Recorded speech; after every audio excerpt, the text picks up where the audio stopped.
ते रॅली काढतात, सभा घेतात, येतात जातात, परंतु आमच्या करंजाडे शहराच्या समस्या जेव्हा आल्या होत्या तेव्हा कुणी येत नव्हतं. मुख्यत्वे पाण्याचा प्रश्न, कारण करंजाडे शहर हे सिडकोने वसवलेलं आहे आणि गेल्या 1.5-2 वर्षापासून इथे पाण्याचा प्रश्न एकदम गहन होता. सातत्याने मी सुद्धा भारतीय जनता पार्टीचा जिल्हा सरचिटणीस होतो, शहारे साहेब आमचे शहर अध्यक्ष होते. आम्ही सातत्याने ज्यावेळेला त्यांच्याकडे जायचो आणि की बाबा आमच्या समस्या आहेत सातत्याने मांडायचो, पाण्याचा प्रश्न आहे, रस्त्याचे प्रश्न आहेत, सातत्याने जात असताना लोकांची समस्या मांडत असताना आम्हाला सांगायचे की अरे आता आपलं राज्य सरकार आहे, केंद्र सरकार आहे, आपले आता करंजाडेमध्ये सरकार आलं तर निश्चितच आपलं एक काम चांगलं होईल. म्हणून आम्ही 2022 साली ज्या निवडणुका झाल्या आणि त्या निवडणुकीत परिवर्तन घडवला आणि या करंजाडे शहराने भरभरून परिवर्तन दिला. कारण आम्ही आवाहन केलं होतं की आपण मोठ्या पक्षामध्ये जर का इथेच राहील, म्हणजे याच व्यासपीठावर आम्ही भाषणं केली होती आणि लोकांना आश्वासन दिले होते. परंतु दुर्दैवाने ज्यावेळेस सत्ता आली तेव्हा जेव्हा सरपंच निवडून आले आणि सरपंचाच्या डोक्यात हवा गेली, कुठल्याही पद्धतीने त्यांनी काम करत नव्हते. आम्ही सातत्याने पाठपुरावा करत होतो, परंतु त्यांनी कुठल्याही परिस्थितीमध्ये करंजाड्याच्या रस्त्याचा प्रश्न असू द्या, पाण्याचा प्रश्न कुठेच त्यांचं लक्ष नव्हता आणि सातत्याने दुर्लक्ष करत असताना मग आम्ही ठरवलं की ज्या शहरामध्ये आपण काम करतो, ज्या शहरामध्ये राहतो, कारण मला एक वेगळी परंपरा आहे, माझे वडील करंजाडे ग्रामपंचायतीचे माझी जबाबदारी असते आणि मला अभिमान होता की माझे वडील सरपंच असताना 1989 साली सातत्याने इथे 24 तास पाणी, म्हणजे गावात की आम्हाला एक अर्धा तास पाणी फक्त यायचं, अर्धा तास 15 मिनिटं. आज इथे ज्यावेळेस शहरवासी आमचे जे बांधव आहेत आम्ही सगळ्यांशी बोलतो तेव्हा सांगायचे साहेब आम्ही आता फ्लॅट विकतो, तर फ्लॅटही विकला जात नाही कारण करंजाडेमध्ये पाण्याचा प्रश्न निर्माण झाला. मग आम्ही ठरवलं 2 जूनला या संदर्भामध्ये आम्ही निष्पक्ष, कुठलेही पक्ष नसता, पक्षाची बांधणी नाही, कुठल्याही संस्था नाही, आम्ही सर्वसामान्य नागरिक म्हणून एक पाण्याचा प्रश्न म्हणजे आम्ही एक मीटिंग घेतली.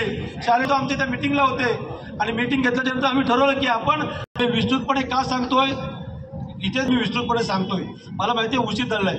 तर ज्यावेळेस तिथे त्यांनी आम्हाला सांगितलं शुक्रवारनंतर पाण्याचा प्रश्न सोडू, परंतु गुरुवारी मला अचानक फोन आला तिथून अधिकाऱ्यांचा, नाही तुम्ही काय आता मोर्चा काढू नका, तुमच्या पाण्याचा प्रश्न सुटलेला कसं काय बोलते, आधीच आमदारांची आणि एमडींची मीटिंग झाली, पुढच्या हप्त्यामध्ये तुमचा पाण्याचा प्रश्न सुटणार आहे. बोललं पत्र आम्ही दिलं आहे, आम्ही येतो. मग आम्ही शुक्रवारी गेलो. शुक्रवारी गेल्याच्यानंतर MJP सिडको अधिकारी आणि आम्ही 5-50 जण बसलो होतो. त्यांनी सांगितलं तुमचा पाण्याचा प्रश्न सुटतोय, पुढच्या हप्त्यात सुटतोय. मी बोललं पुढच्या हप्त्यात का, जर का सोडवता असेल तर उद्याच सोडवा. आम्ही अर्धा 1 तास त्यांची चर्चा केली आणि शनिवारी पाणी आला, म्हणजे 15 तारखेला पाणी आलं. 11 तारखेला आम्ही पत्र दिलं आणि 15 तारखेला आपल्या शहरामध्ये पाणी आलं. आणि त्यानंतर सुद्धा आम्ही बोललो मोर्चा काढू, कारण मागच्या डिसेंबरमध्ये सुद्धा रामेश्वरजी असतील त्यांनी सगळ्यांनी मिळून एक सिडकोवरती मोर्चा काढला होता आणि तेव्हा सुद्धा 8 दिवस पाणी आला होता आणि त्यानंतर पाणी गायब झालं होतं. आणि म्हणून आम्ही ठरवलं की आम्ही आता मोर्चा काढणार आहोत, तो टिकवण्यासाठी. आम्ही मोर्चाची तयारी करत असताना आम्ही प्रत्येक सोसायटीमध्ये गेलो, जागृती केली, कारण मोर्चाला आपली शहरातले बांधव उतरले पाहिजेत. आम्ही एक साईडला मोर्चाची तयारी, तुम्ही जाऊ नका असा प्रचार करणारे सरपंच काही आम्ही जेव्हा रिक्षाची दौंडी जेव्हा तिथे पसरलो होतो तेव्हा त्यांनी कंप्लेंट केली की परवानगी घेतलेली नाही आहे, यांच्यावरती कारवाई करा, असे विरोध करणारे सरपंच. ज्या वेळेस आमचा मोर्चा झाला, मोर्चाला आपण सगळे हजारोच्या संख्येने उपस्थित होतो आणि तिथे सिडकोचे अधिकारी आले आणि त्यांनी आपल्याला पत्र दिला आणि आपल्याला पाणी हा कायमस्वरूपी टिकेल असं आश्वासन दिल्याच्या नंतर जेव्हा मंगळवारी मोर्चा झाला तेव्हा बुधवारी बॅनर कुणाचे लागले बॅनर, त्यांनी बॅनर लावले की आम्ही पाण्याचा प्रश्न सोडवला म्हणून. म्हणजे 2 दिवस आधी तुम्ही विरोध करत होता, मोर्चा काढू नका, आणि तुम्ही सांगता आम्ही पाण्याचे प्रश्न सोडवले. ठीक आहे, तुम्ही एक मीटिंग घेतली होती, तुम्ही बोलता आम्ही मीटिंग घेतो, आणि तुम्ही जर का खरोखरच पाण्याचा प्रश्न सोडवणार असता, माझा प्रश्नचिन्ह आहे असतात, तर फक्त या शहरवासियांना पाणी येत असताना काय करत होतं की फक्त कनेक्शन द्यायचं. आमची खालची जी पाण्याची लाईन आहे ती नादुरुस्त होती, ती बंद करून वरती JNPTची जी लाईन ती चालू करायची होती. त्यामुळे 1 दिवस शटडाऊन, अर्धा दिवसात शटडाऊन घेऊन तो पाण्याचा प्रश्न सोडवला. परंतु त्यांना खरोखरच जर का पाण्याचा प्रश्न सोडवायचा असता तर करंजाडे गावामध्ये, माझ्या गावामधले इथे लोक उपस्थित आहेत का, करंजाडे आहेत का कोणी उपस्थित? पाणी आला शहरामध्ये तेव्हा आपल्या गावामध्ये किती महिन्यांनी पाणी आला? 1 महिन्याने ना, कारण होते का हा माझा प्रश्न. म्हणजे तुम्ही खोटं बोलताय. कारण याच व्यासपीठावरती ज्यावेळेस लोकसभेला इथे प्रचार आले होते त्यावेळेस बालदी साहेब असे भाषणाला उभे राहिले, जसं मी राहिलो कसा तसा लगेच सरपंच असा आला आणि साहेब पाण्याचं बोला, पाण्याचं बोला. हा, मी त्या भाषणात बघितलं, लगेच बालदी अरे हो बोलतो असा मोकलजी अरे हो बोलतो. आणि मग त्यांनी सांगितलं की हो या पाण्याचा प्रश्न आम्ही सोडणार आहे, सप्टेंबरपर्यंत आम्ही पाण्याचा प्रश्न सोडू. कधी? सप्टेंबर 2024 असं आश्वासन इथे दिलं होतं. काल ते अनावधानाने बोलले का मी नोव्हेंबरला सोडणार होतो, कालच्या भाषेतून बोलले, पण ते अनावधानाने बोलले असतील. नोव्हेंबर म्हणजे सप्टेंबरमध्ये तुम्ही जर का सोडणार होतात का, कशामुळे ते आम्हाला माहीत नाही. कदाचित ऑक्टोबरमध्ये विधानसभा असतात म्हणून, हा असं माझा समज. कारण का मग जून महिन्यामध्ये जेव्हा आम्ही 4 दिवसामध्ये लोक हजाराच्या संख्येने उतरले म्हणून पाण्याचा प्रश्न सोडला, तुम्ही सांगताय की आम्ही सोडला. आम्ही खोटं बोलतोय. कारण करंजाडे गावामध्ये पाण्याचा प्रश्न 1.5 महिना नव्हे तर गणपतीपर्यंत होता आणि त्याच्यामुळे हे सक्षम खोटं बोलतात की आम्ही पाण्याचा प्रश्न सोडला म्हणून. हे याच्यासाठी कारण त्यांना खोटं बोलण्याशिवाय येत नाही. आज रस्त्याची दुरावस्था तिथे, रस्त्यासाठी आम्ही सातत्याने 5-6 वर्ष पाठपुरावा करतोय. आमचा करंजाडे गाव खड्ड्यात, म्हणजे जे रस्त्यात खड्ड्यात रस्ते आहे, सातत्याने पाठपुरावा करतात, कधीही प्रश्न सुटलेला नाही. आणि ज्यावेळेस आम्ही सिडको अधिकाऱ्यांकडे जायचो तेव्हा ते सांगायचे जोपर्यंत गॅसची पाईपलाईनचं काम होत नाही तोपर्यंत आम्ही काम करणार नाही. आणि सिडकोचा एक हे त्यांनी सांगितलं दुसरी गोष्ट की आम्ही दर 10 वर्षांनी काम करतो. कारण पहिल्यांदा जेव्हा काम झालं ते 2011-12 साली झाले होते आणि पुन्हा 10 वर्षांत झाले. हे बोलतं आम्ही केला. बाबा ठीक आहे, तुम्ही केला. बरं, गेल्या वर्षी रस्त्याच्या कामाची टेंडर प्रीतम शेठ जून जुलैमध्ये त्यांनी टेंडर काढला. सप्टेंबर ऑक्टोबरला जर का वर्क ऑर्डर निघाले, तुम्ही पण मला कॉन्ट्रॅक्टर आहेत, वर्क ऑर्डर झाल्याच्या नंतर लगेच काम चालू करता येतं ना, असं माझा समज आहे. तुम्ही कॉन्ट्रॅक्टर येतं ना, पण आमच्या इथं बहादर आहेत. वर्क ऑर्डर सप्टेंबर ऑक्टोबर निघाले, आम्हाला वाटतं नोव्हेंबर डिसेंबर आमची एकदम सुंदर चकचकाक रस्ता जाईल. पण पुन्हा एकदा त्यांनी मुहूर्त साधला तो लोकसभेच्या इलेक्शनचा आणि एप्रिल मे महिन्यामध्ये चालू केला. म्हणजे जर का आमच्यासाठी निधी आलेला आहे जो सिडको खर्च करतोय आणि तरी सुद्धा तो तुम्ही का मुहूर्त का तुम्ही फक्त मतातच राजकारण करणार का? म्हणजे मतासाठी विकास कामं असतात का? आणि ते सुद्धा फक्त मेन रोड झाले आणि इथे तुमच्या चकाचक आले की करंजाडेमध्ये सेक्टर 2 ते 5, 6 पर्यंत अगदी प्रत्येक गल्लीमध्ये.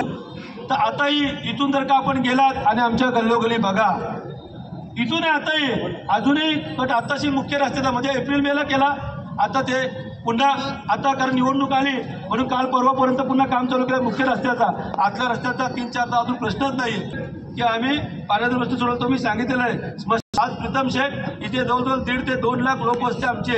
आज शहरवासी इथे उपस्थित आहेत, परंतु एक स्मशानभूमीसुद्धा हे करू शकले नाही. इथं आरक्षित भूखंड आहे. मला आठवतं आहे माझी सरपंच रामेश्वरजी आंग्रे होते, त्यांच्या कालावधीमध्ये ती स्मशानभूमी झालेली आहे आणि इथं त्यांनी लिहिलं आहे का मी स्मशानभूमी केली म्हणून. म्हणजे किती खोटं बोलायचं. आज तर आणखी एक त्यांनी मुद्दा म्हणजे मी तुम्हाला सांगू इच्छितो की आमची राज्य सरकार, आमचं केंद्र सरकार म्हणणार आहे आज आमच्या करंजाडेसाठी वाहतुकीचा एवढा मोठा प्रश्न आहे की JNPT रोडला जायचं असेल तर प्रत्येक 10 मिनिटांनी आम्हाला अर्धा तास थांबावं लागतं. कारण अजून अंडरपास नाही आहे, तिथे एकच गेट आहे की अंडर पास. अजून काय 8-10 कोटी लागणार होते का? पुढच्या 5 वर्षात तुम्ही करणार आहात असे सांगताय तुम्ही, मग मागच्या 5 वर्षात तुम्हाला कोणी रोखलं होतं? हे माझा प्रश्न आहे. अजूनही तर 5 वर्षापूर्वी तो खोदून ठेवलेला आहे, अजून तसाच आहे आणि आम्ही करणार आहोत. अरे करणार म्हणजे त्या पुलाची अवस्था बघितली असेल तर एक पूल बंद आहे का, तो नादुरुस्त आहे. मग तुम्ही कुठला मुहूर्त शोधताय तो नवीन करण्यासाठी? प्रीतम शेठ, आमचं तुम्हाला पहिलं हे आव्हान आहे की विनंती आहे की तुम्ही आमदार झाल्याच्या नंतर आम्हाला तो पहिले ब्रिज चालू करून द्या. कारण आमच्या इथे जे राहायला आले तर साहेब ते सगळे नोकर वर्ग आहे, रोज बिचारे आमचे नोकरीसाठी जातात. इथून रेल्वे स्टेशनवरनं मुंबईवरनं पुन्हा रेल्वे स्टेशन, म्हणजे इथून तो 10 मिनिटाचा रस्ता आहे, तो अर्धा तासाचा रस्ता आहे. जायला अर्धा 1 तास लागतो, यायला अर्धा 1 तास लागतो. म्हणजे आमच्या समस्येचा अंत आहे की नाही की आम्ही फक्त सहनच करणार आहोत? आणि म्हणून हे जे प्रश्न आहेत त्या प्रश्नांसाठी आलेला आहे. आणि अजून एक विनंती आहे आपल्याकडे इंजिनियर असतील ते, कारण इथे एक रामेश्वरजींनी उल्लेख केला तर मी इथे एक स्कायवॉकसाठी प्रयत्न केला होता आणि त्यांनी स्कायवॉक चालू करत असताना नंतर तिथे काय कपला झाला का माहिती नाही, तो बंद झाला आहे. आणि आता इथे त्यांच्या वचननाम्यात दिलं आहे की आम्ही स्कायवॉक बांधलेला आहे.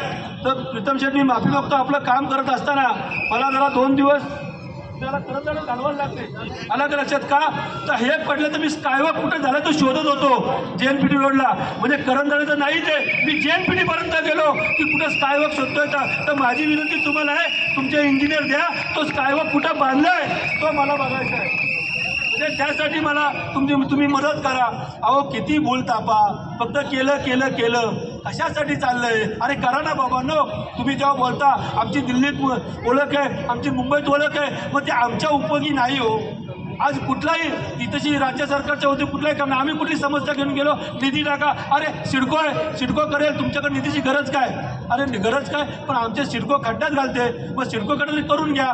आम्ही सातत्याने आणि आमची एक गार्डन आहे आता तो फोटो आहे का ना माहीत नाही आमची आपल्याकडे गार्डन आहे ना आहेत ना सुंदर गार्डन नाही का. मग 10 वर्ष झाले हे दोन्ही आमदार होते राज्यात सरकार केंद्रात सरकार मग आमच्यासाठी गार्डन खेळाचं मैदान कुठे आहे. कधी तुम्ही पुढे करणारच अजून किती वर्ष म्हणजे आम्ही 10-20 वर्ष वाटत बघायची का. अहो सिडकोच्या माध्यमातून जर का ते भूखंडाईचं आरक्षित आहे मग ते तिथं विकसित कधी होणार आमची मुलं कधी खेळणार हा सुद्धा प्रश्न आहे. म्हणजे आमचे प्रश्न सोडणार कोण. हे काम लोकप्रतिनिधी नाही का. आम्ही तुमच्या पाठीशी आलेलो आहोत कारण मागच्या दोन्ही आमदारांनी हा प्रश्न सोडवला नाही आणि आता हा प्रश्न तुम्ही सोडवाल ही अपेक्षा व्यक्त करतोय. आणि जाता जाता एवढंच सांगेल प्रीतम शेठबद्दल 2 खोटे आश्वासन ते दोघंही खोटे बोलतात. एक जण बोलतोय की प्रीतम शेठला असंच उभं केलेलं आहे कारण का मतं खाण्यासाठी. दुसरे म्हणतात ते प्रिन्स आहेत ते हौशीसाठी झालेले आहेत. पण जर का ते प्रिन्स असते ते जर का मतं खाली उभे केले असते तर तुम्ही 2 प्रीतम मात्र उभे केले नसते. म्हणजे तुम्ही घाबरलात तुम्ही समोर लढाई करायला घाबरलेला आहे. आणि मला तर प्रीतम शेठ अजून एक भीती वाटते तर मी विचारतो आणि सांगतो आणि सगळ्यांनी जागरूक राहा. प्रीतम शेठ मात्र हे आमदार किलो उभे आहेत ते कधीही माघार घेणार नाहीत. मग तुम्ही माघार घेणार आहात का. कदाचित मंगळवारी किंवा बुधवारी वोटिंगच्या दिवशी पेपरला बातम्या टाकतील जे दुसरे प्रीतम मात्रे डुप्लिकेट उभे आहेत त्यांचं नाव करून प्रीतम मात्रे यांचा येणा पाठिंबा प्रीतम मात्रे यांचा त्यांना पाठिंबा हे जे करतील कारण संभ्रम निर्माण करतील कारण त्यांचे धाबे दणाणलेले आहेत. प्रीतम शेठचा तो धंदावत आहे संपूर्ण उरणमध्ये पनवेलमध्ये खालापूरमध्ये त्यामुळे त्यांचे धाबे दणाणलेले त्यामुळे आपल्याला प्रीतम शेठ यांना शिट्टीची त्यांची निशाणी आहे बॅलेट पेपरवरती 6व्या नंबरवरती शिट्टीचं बटन दाबून त्यांना आमदार करायचं आहे. या मैदानाबद्दल बऱ्याच लोकांनी सांगितलं लकी आहे. हो आमच्यासाठी सुद्धा लकी आहे कारण इथे 2019ला जेव्हा आम्ही सभा घेतली होती तेव्हा शिट्टी निशाणी होते उमेदवार वेगळे होते ते निवडून आले होते. आणि आपण सर्वांनी मी करंजा निवासाने हात जोडून विनंती करतो आपण कुठल्याही पक्षाचा विचार करू नका. आपल्यासाठी धावून येणारा आपल्यासाठी उपलब्ध असणारा आपल्या हातावरती उपलब्ध आपल्या पनेलमध्ये राहणारा 24 तास उपलब्ध असणारे प्रीतम मात्रे यांना निवडून आणून करंजाची ताकद आपण दाखवूया. एवढंच बोलतो संपवतो. जय हिंद जय महाराष्ट्र.